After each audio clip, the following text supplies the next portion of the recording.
These were the last moments police had to stop a man about to commit mass murder. He deliberately drove at high speed through central Melbourne and ran over everyone he could.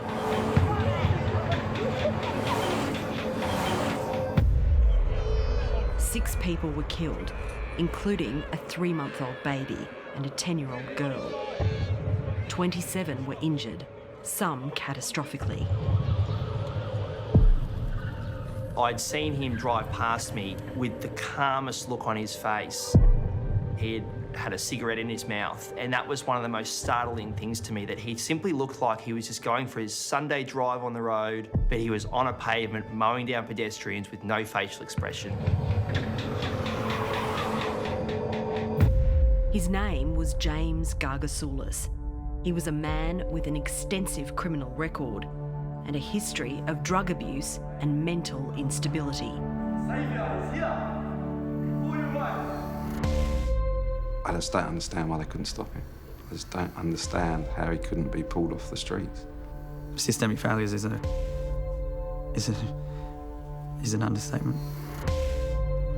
Much of the evidence in this case hasn't been viewed by the public before. It reveals how multiple failings in the system led to this dangerous man being free. Tonight, Four Corners investigates how Gargasoulas reached this point, what the authorities already knew about him, and why he wasn't stopped.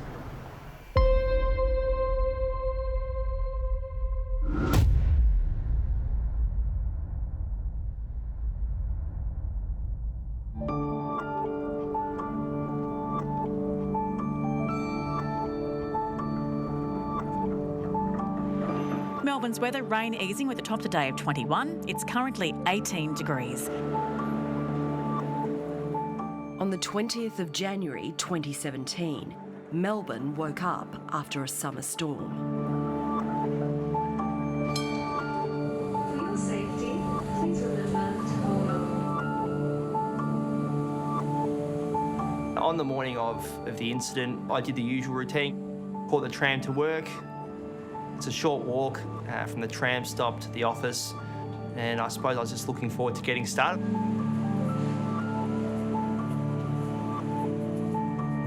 Roger Federer against Thomas Burditch tonight on Rod Laver Arena should be an absolute cracker. My wife and I had gone to Melbourne for a few days. I had some work meetings, and also we were going to go to a session or two at the Australian Open. And she said, look, we'll walk down to Bourke Street and we'll find somewhere to eat and we'll do a little bit of shopping. And that's how, it was just a totally random occurrence of how we ended up where we were.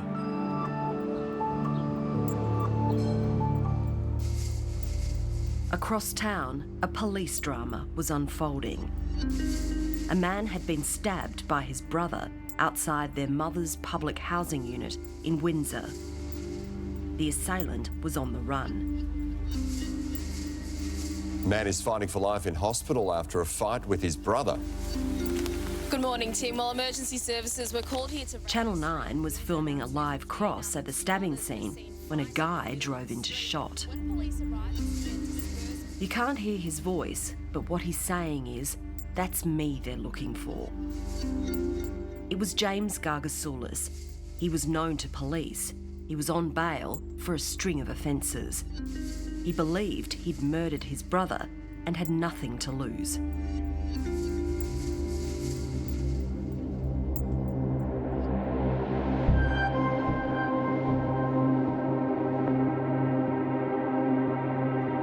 The criminal trajectory of James Gargasoulas started years before, 1,500 kilometres from Melbourne, in the dusty dugout town of Cooper Pedy, where he and his younger brother Angelo were brought up by their single father.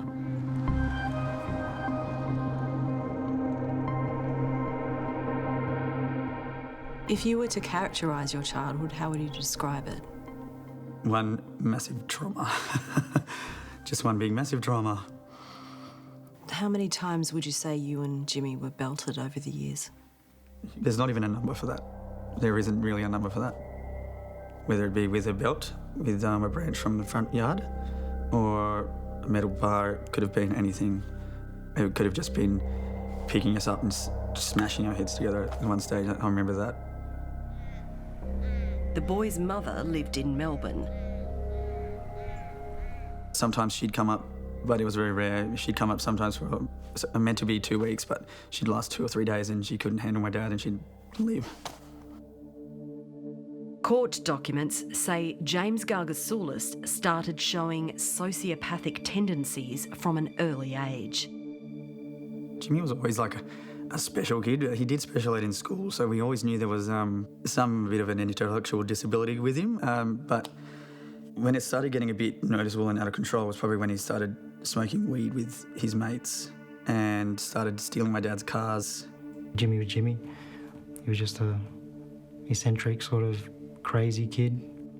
And that's sort of why he was a target. Sort of, a lot of people would pick on him. Why did they pick on him? Because he was different.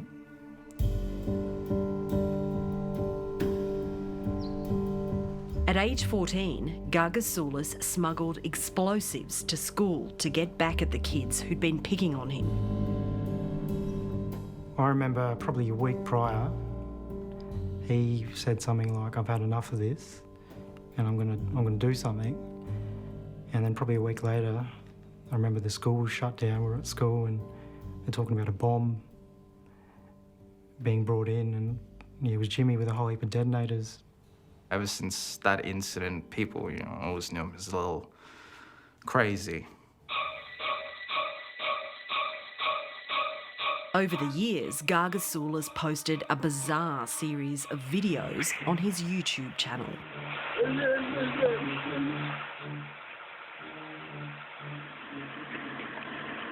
We're just waiting for this piece of shit combi van to go past. And I'm your host, Mr. Gargasoulas. Here we go! Got all those lines already on the fucking road, Gargasoulas and his mates got their kicks doing donuts on the roads outside Cooper Pedy.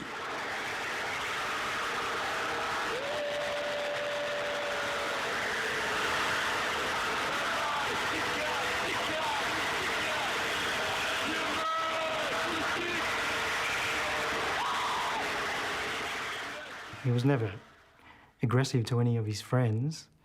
He was very sleazy. He was a bit of a, he was all over. He was a sexual predator, sort of trying to get whatever he could.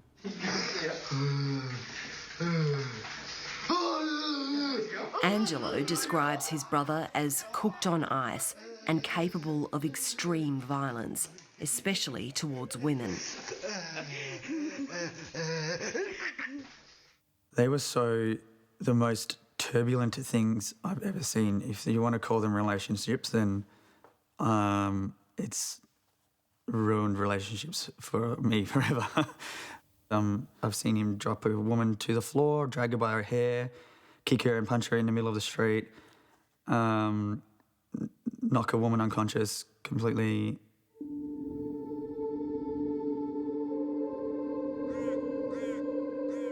In 2016, Gargasoulas brought one of his girlfriends to live in Cooper Pedy.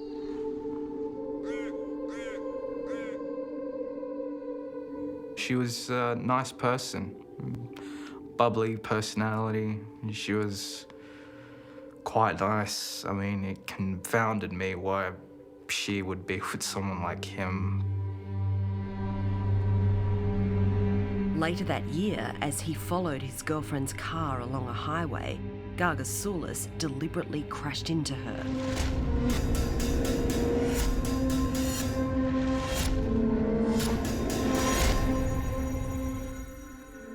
I take this phone call and my brother's on the phone panting, saying in a very, very, very broken voice, like, "Angelo." And I'm like, "Yeah, Jimmy?" And he's like, "I think I just killed..." Anyway, I'm not going to say name, but I think I just killed your friend. And I was like, "What do you mean?" And he's like, "I thought that she was cheating on me, so I T-boned her and her car rolled and I'm standing next to it right now and I think she's dead." And at this very moment, I can hear whelps from her in the background. And I said, "Get the F off the phone now and call the ambulance, Jimmy. Are you serious?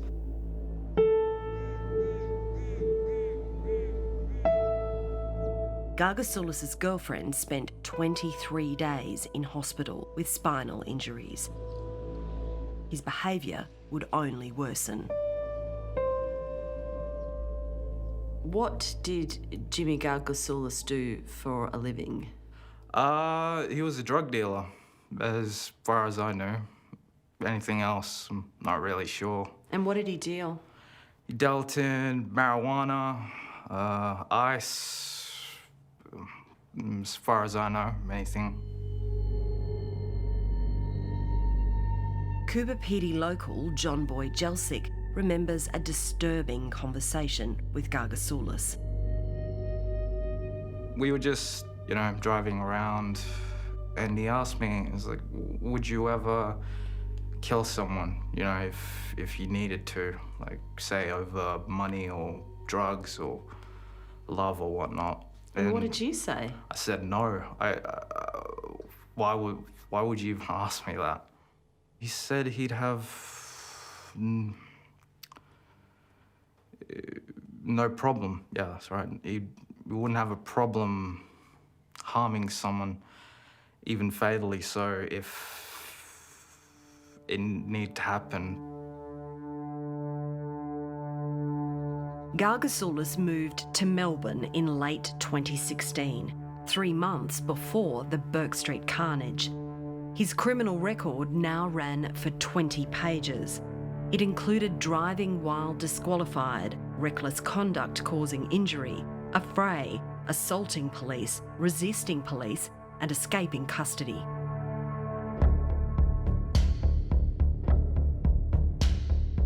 At Albert Park Lake on October 31, Gargasoulas had a terrifying outburst, again accusing his girlfriend of cheating. She later told police, "He flipped out. He punched me with his clenched right fist in my left eye. It felt like he then tried to eye gouge me." She was 19 weeks pregnant with his child. "I don't know how many times he punched me in the face. I was so scared. He was punching me with both fists." Gargasoulas forced her out of the car and then left her half naked on the side of the road. He would later be questioned about the assault by police. She's good, mate. She's good. But no, you didn't assault her at all? No, sir. She's evil. How's she got these injuries though? How did she get the big lump to her head, the cuts to her legs and bruising to her? Mate, she's good. That's all I can say. You're saying self-inflicted to make you look bad? She knows more people than me. Look who she is. No one was safe from James Gargasoulas. 3 weeks after the assault of his girlfriend, he kidnapped his brother's friend. I called my brother. I said, what are you doing? And he goes, "Your friend's a dog. He's working with the government to fucking murder me, to get me locked up. Isn't it?" And I'm like, and I can hear my friend in the background, "Your brother's a fucking psychopath." When Angelo confronted his brother, Gargasoulas hit him with a gun.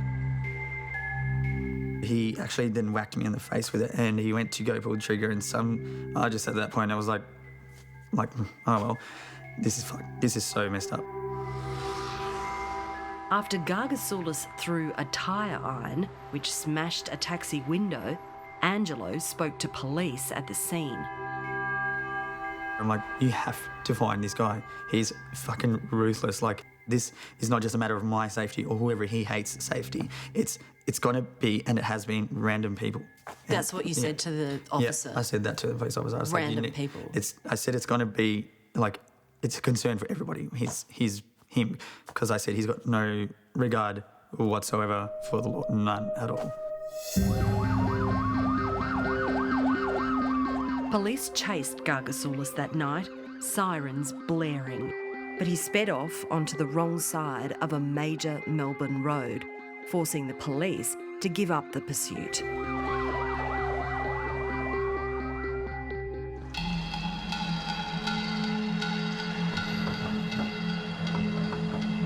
Just before Christmas, police received another warning about Gargasoulas after he picked up a street sex worker and told her he had a gun.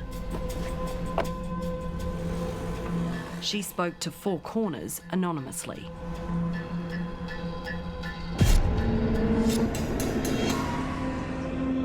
He was driving very erratically, almost hit a car, almost hit a tree as he swung into a side street. He cut into traffic, just driving like an absolute maniac.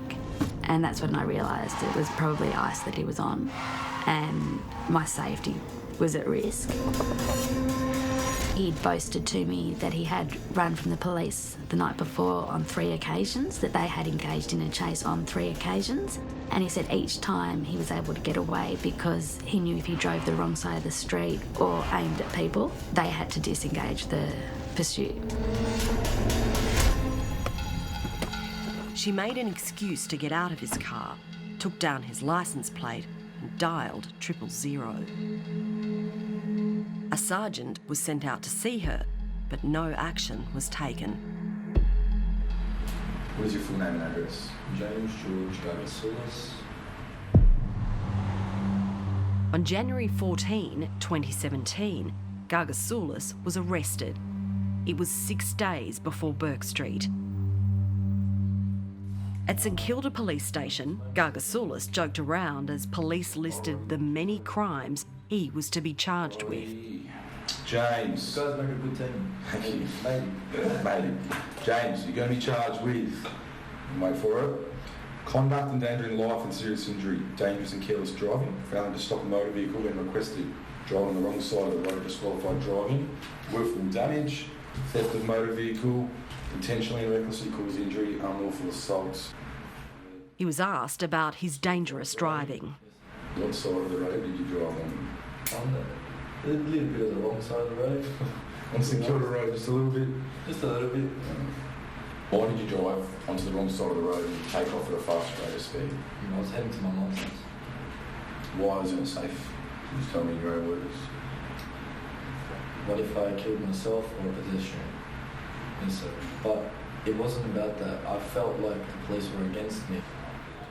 One of the police questioning him that night was Detective Senior Constable Murray Gentner, a local cop he'd met before.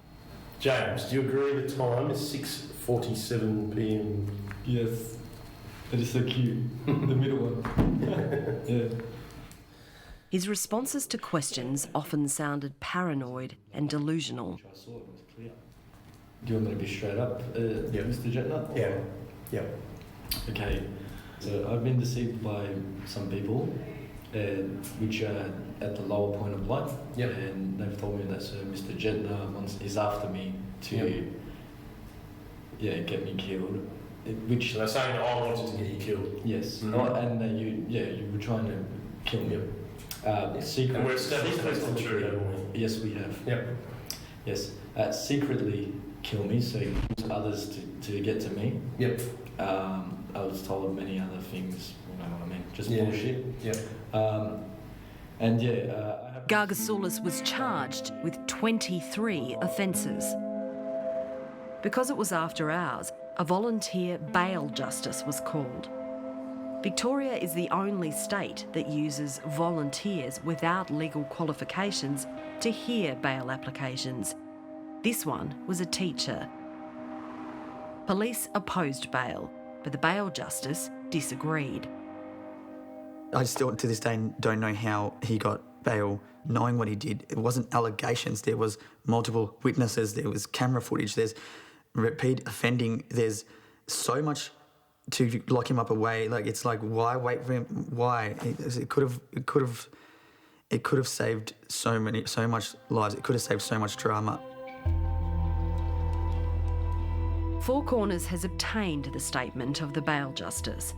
He said the police officers didn't discuss Gargasoulas' escalating mental health problems and failed to provide his 20-page criminal history.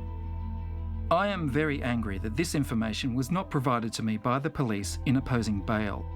Being aware of such an extensive history, I would have refused bail without question.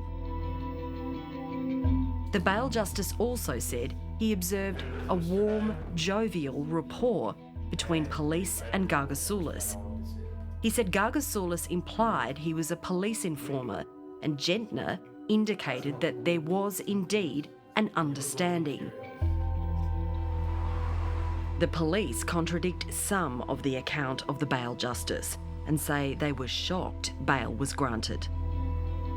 Certain that Gargasoulas would reoffend, Detective Murray Gentner emailed his bosses. I intend on doing some work on him this week to ensure he is remanded before Friday the 20th of January, which is his court date. 2 days before Bourke Street, Detective Gentner again raised concerns with his superiors, recommending a discreet probe into the bail justice. Angelo Gargasoulas was horrified when his brother was released. He rocked up and I went white in the face. And I literally didn't know what to do. He's like, no one can hold me in behind bars kind of attitude.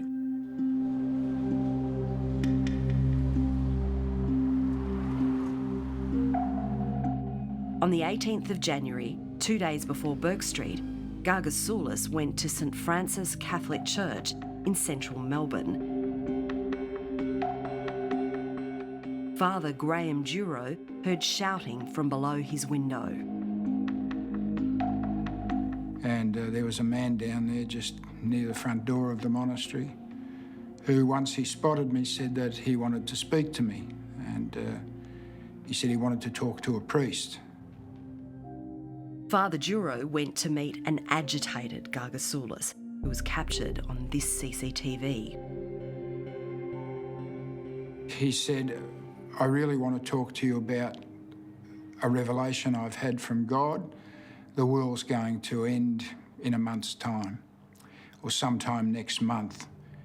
How would you describe him, his demeanour? His eyes were quite piercing, and he did say at some stage to me, look into my eyes when I speak to you. So I turned to go back into the monastery, and he made a comment, I can't quite recall the exact words, but I think it was something along the line of, look at you, you're a disgrace, you're the devil. Gargasoulas entered the church and began to rant from the pulpit about terrorists. He was filmed by a security guard as the organist played on.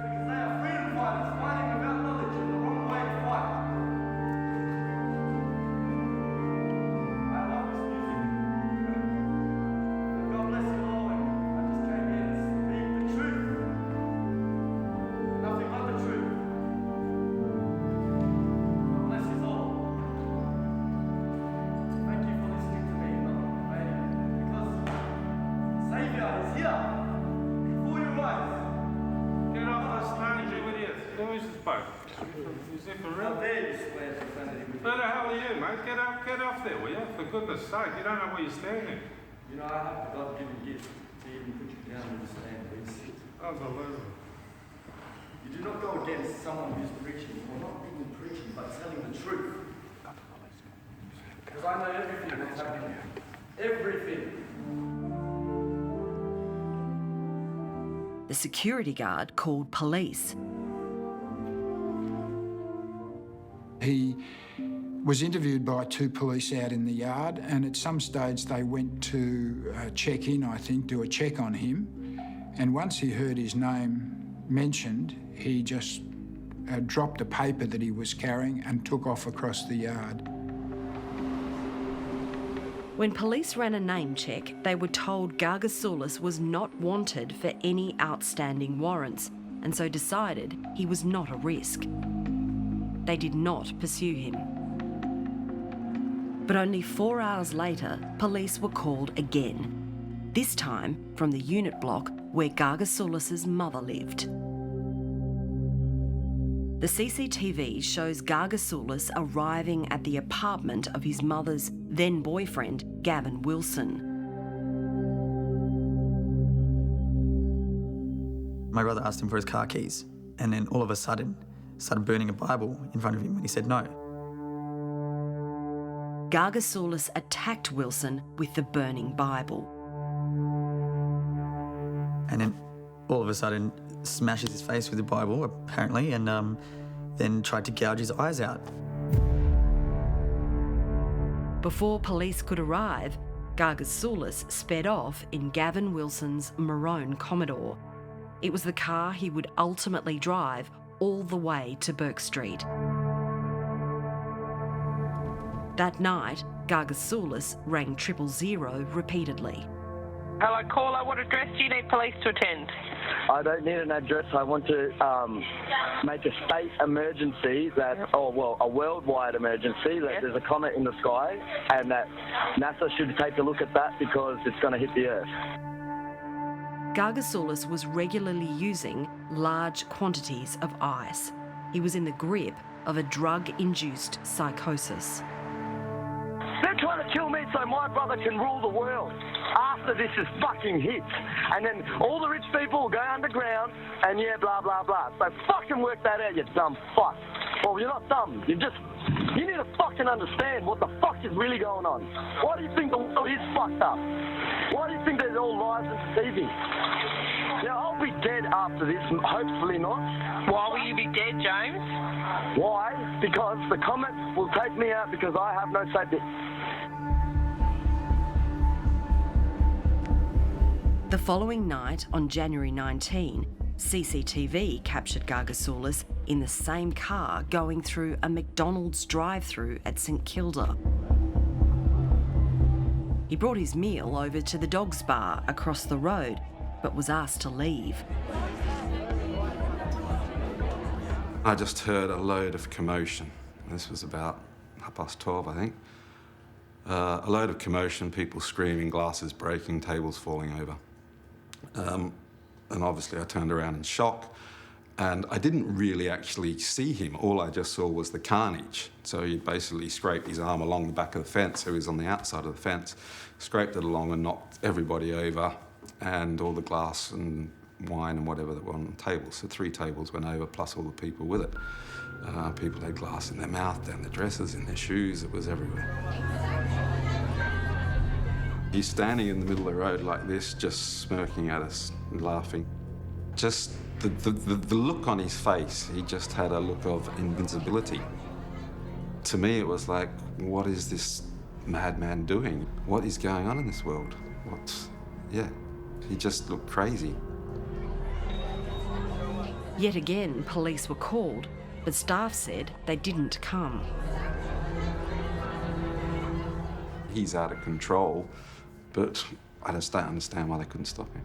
I just don't understand how he couldn't be pulled off the streets.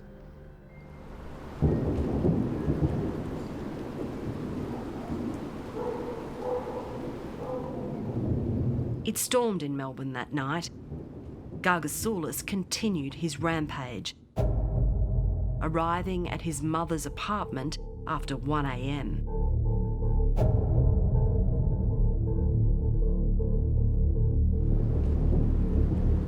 Also with Gargasoulas that night was his new girlfriend. And so she, in the background, walking behind him, she was like, your brother's like, oh God, like... Cooked. Yeah. So, and then he started asking me questions about how much I knew about the comet that's coming to hit Earth and how much I knew about the bunkers and where they are and why am I not telling him where they are? Why, if I don't tell him, then we're all going to die.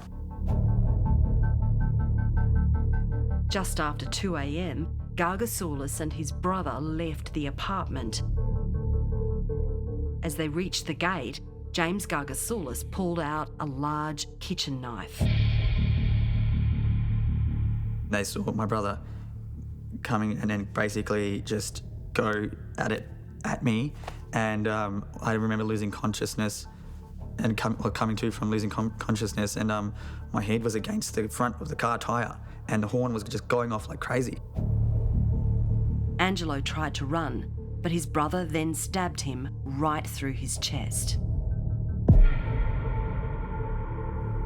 I realised my lung has been stabbed, and at this point I didn't know the knife had gone right through, but my lung was making like a blow-off kind of sound, like it was like that every time I took a breath.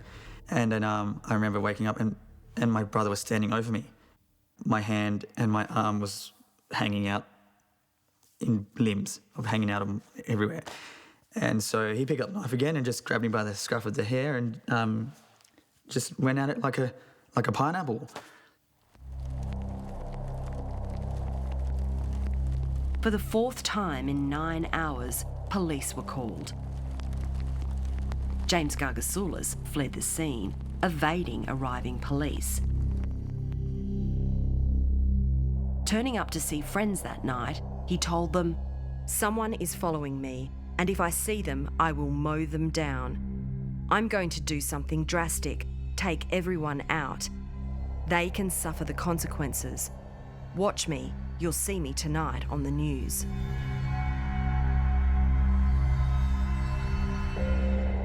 At 4:30 a.m, a St Kilda police sergeant urgently requested help from the Critical Incident Response Team, emphasising how dangerous Gargasoulas was. But he says the team refused to attend, as the case did not fit their criteria for a critical incident. I expressed my dismay to the response I received. I was told there was nothing we could do about it. If this isn't a critical incident in the making, I don't know what is. Just get out there and do it. Just go and get the job done, you know? But we've got people shackled by idiotic policy and the fear that they might make the wrong call and limit or destroy their career. Well, it's supposed to be about policing, and the number one priority for policing is the preservation of human life. On the morning of January 20, Gargasoulas was due to face court. His brother Angelo was fighting for his life in an induced coma when James Gargasoulas drove up behind the Channel 9 crew. When police arrived, the two men dispersed, but a short time later, a 26-year-old man was driven to the Alfred Hospital.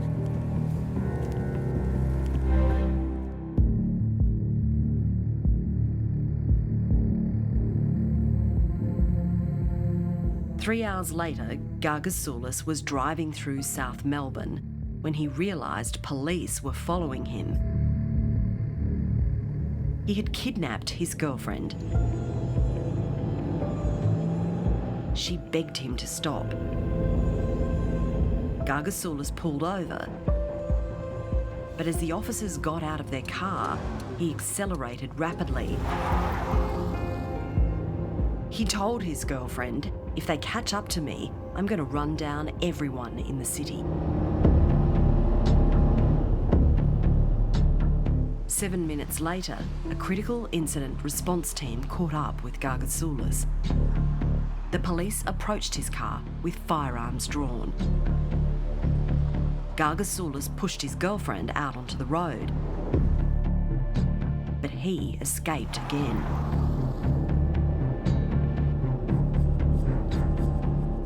In keeping with Victoria Police pursuits policy, a local sergeant ordered members not to chase or intercept his car and to maintain covert observations from a safe distance. I think James Gargasoulas and subsequent incidents like that Bourke Street tragedy are the inevitable result of 20 years of pushing decision-making from the geographical location of the incident that's occurring in front of people who are witnessing it, all the way up to someone in an office somewhere else, miles away from where it's happening. The policies have been put into place with a great deal of thought or experience or advice from courts or commissions of inquiry or coroners. And so it's not as if people in administration or people in roles like mine sit there and think, how can we actually stuff up the role being done by police officers on the street? You're trying to take into account, in terms of policies and decision-making, how you can best protect them.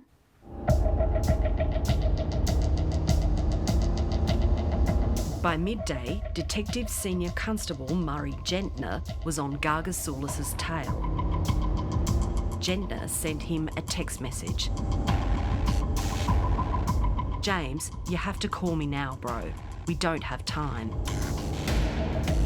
Gargasoulas' reply was rambling and menacing. It's not looking good. I either die in jail or die trying to run from the boys. Now listen, I'm telling you, I am the saviour, and there's a comet, and I know how to save everything and everyone, but these guys are pretty good at making me look like I'm the devil.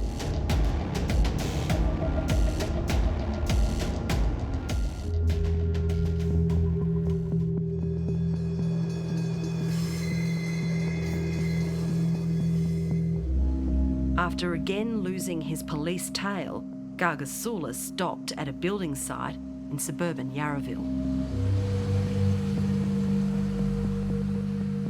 He was quite tall. He was about 6'3" and seemed to be reasonably coherent in what he was saying. It was just that what he was saying made no sense. Contractor Trent Schmidt dialed 000. Emergency services. 846822. Thank you, Telstra. Hello, where do you need the police? In Bourke Street in Yarraville, there's a guy, he's sitting in a car and we were doing some work there. He's come out, he's babbling on about the end of the world and... Right, seems possible mental health or he's on drugs? Either or. What he was saying probably was more chilling because of the fact that he was saying it in a way that seemed to be considered. And he repeated, the fact that the sun, to look at the sun, and that sun, that red thing you see in the sky, that's actually a comet. You think it's the sun, but it's not. It's a government conspiracy. They've got a bunker under the state library, and I'm going to be the saviour, and I've been told to come and save the world. And he did mention that we'd see him on the news that night. What does he look like? He actually looks a bit like Nick Kyrgios. He looks probably mid-20s, early 30s. I'll let the police know. We'll get someone there as soon as possible. The police helicopter was sent, but before officers on the ground could arrive to intercept him, Gargasoulas sped away again.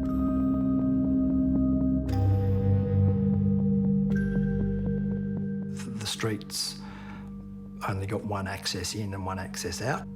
It's opposite a park, and they perhaps could have prevented the car from moving outside of that immediate area. With 2 vehicles would have been sufficient. But as I said at the time, we had no way of knowing what would unfold. Gargasoulas drove into the CBD, continuing to text with Detective Murray Gentner. I'm not talking lies. This is real. I can tell the future, my friend. They will not win because I have the knowledge.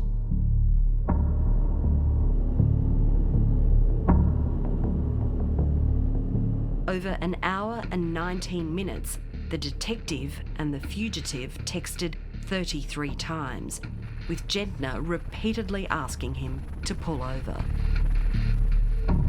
At 1:27, Murray Gentner texted, "Don't do this."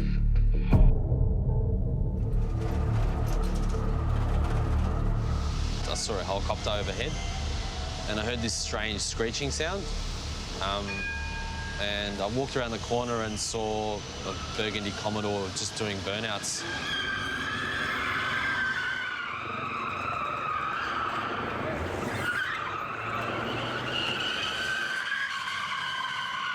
And he just kept driving around in circles. He was waving outside the window, screaming stuff out.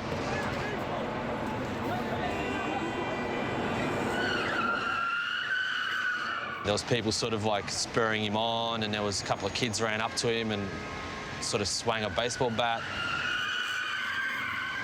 I took my phone out and started filming him.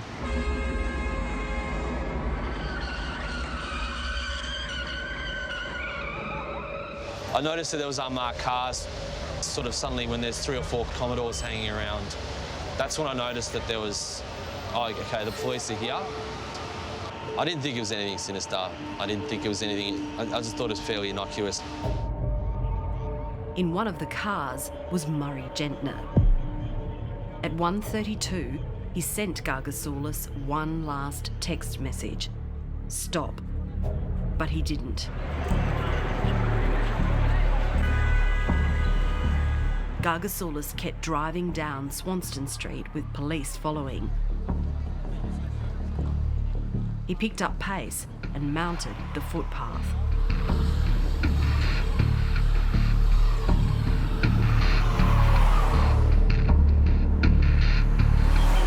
Then screeched around the corner into Bourke Street.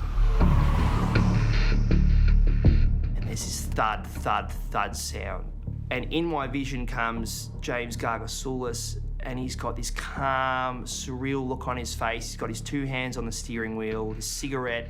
Either it's just been lit or it's unlit and it's drooping out of his mouth. And he's just expressionless as he hits these people and continues up the hill. And all of a sudden there was a chopper in the air. There were two police cars screaming down the middle of Bourke Street where the trams run, and realised this was something bad was happening. This was terrible. I saw one person fly off the bonnet of the car and then realised there was going to be a lot of casualties. The first thing wasn't something I saw, it was just noise. It sounded like a clattering, I suppose. So at that stage, I turned around to look behind me and saw a car on the footpath coming towards us really, really quickly. I don't remember feeling the impact. I remember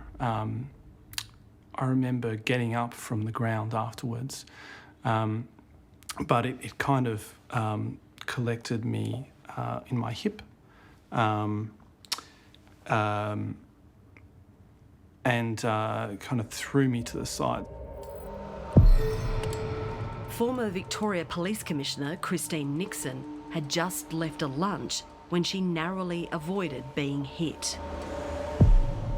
The car kept going, and I looked and just saw it on the footpath, continue to drive down Bourke Street on the footpath, and then very quickly afterwards I heard a shot.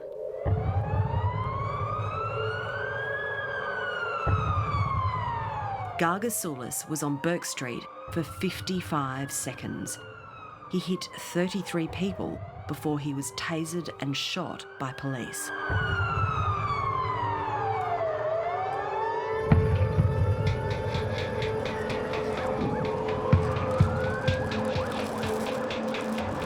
When I got up, there was just carnage. There were other people who'd been hit, strewn along the ground. And all that was left in that section of Bourke Street along the way back to work was just debris and bodies.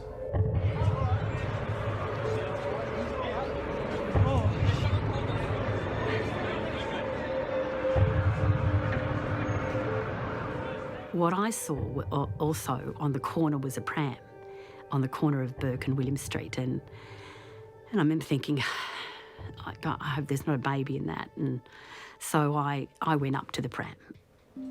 This young woman said to me, where's my baby? And I said, your baby's not here. The panicking woman was the baby's nanny. The baby was Zachary Matthew Bryant.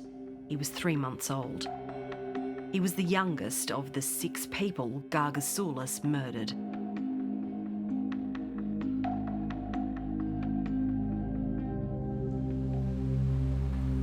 In February, Gargasoulas was sentenced to life in prison, where he was diagnosed with schizophrenia. Slowly over time, you come to accept what happened, but I think it's one of those things you will never forget. The day you die, you will never forget what happened. A coronial inquest will begin later this year. It will investigate what Victoria Police knew about Gargasoulas and how it dealt with him in the lead-up to the incident. The inquest will also focus on how this man was out on bail. I think the police did as best they possibly could. They will question everything in their mind. They will wake up at night and say, could I have, should I have, how could I have done things differently? He wasn't stopped, and he was allowed to travel from the suburbs into the centre of our capital city without being stopped. And we now know the outcome of that. Now, that's certainly not the fault of any individual police officer who was involved in that operation on the day. It's a culmination of bad policy, remoteness of decision making, and we've now all got to live with that.